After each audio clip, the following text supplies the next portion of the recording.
پاکستان کے صوبہ سندھ میں کرونا وائرس کا پھیلاؤ روکنے کے لیے لگایا گیا لاک ڈاؤن اس ہفتے کے آغاز پر ختم کر دیا گیا اور ساتھ ہی صوبے بھر میں بیشتر کاروبار سرکاری اور نجی دفاتر بھی کھل گئے، جبکہ ٹریفک کا رش بھی معمول کے مطابق دیکھا جا رہا ہے۔ محمد ثاقب اس وقت ہمارے ساتھ موجود ہیں کراچی سے، ان سے جانتے ہیں کہ وائرس کا پھیلاؤ کیا رک گیا ہے۔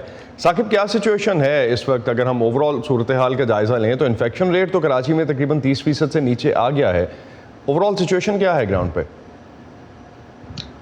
جی اسد، جیسا کہ آپ نے خود کہا کہ 9 روز کا لاک ڈاؤن تھا، لیکن اس کے باوجود بھی جو صورتحال ہے وہ بہت زیادہ تسلی بخش نہیں ہے۔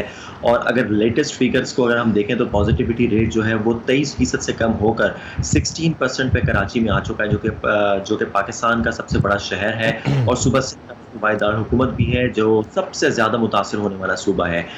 یہاں پر جو ہے جو تاجروں کی طرف سے اور جو کاروباری حضرات ہیں ان کی طرف سے کافی ریزسٹنس بھی آ رہی ہے کہ اس قسم کے جو لاک ڈاؤن ہے جہاں پہ 9 روز میں مکمل طور پر تمام کاروباری سرگرمیاں، تجارتی سرگرمیاں بند رہی ہیں، تو اس سے ان کو کاروبار میں کافی نقصان ہو رہا ہے۔ لیکن دوسری جانب اگر ہم بات کریں پاکستان میڈیکل ایسوسی ایشن کی، تو ان کا یہ کہنا ہے کہ انہوں نے ریکمینڈ کیا تھا کہ مکمل لاک ڈاؤن ہونا چاہیے اس میں، لیکن اس کے باوجود بھی ہم نے دیکھا کہ ٹرانسپورٹ کھلا ہوا تھا، اسٹاک مارکیٹ پہ کاروبار ہو رہا تھا، بندرگاہ کھلی ہوئی تھی، اور اس طرح جو ہے مختلف بین الصوبائی ٹرانسپورٹ ہے وہ بھی چل رہا تھا، ریلوے چل رہی تھی۔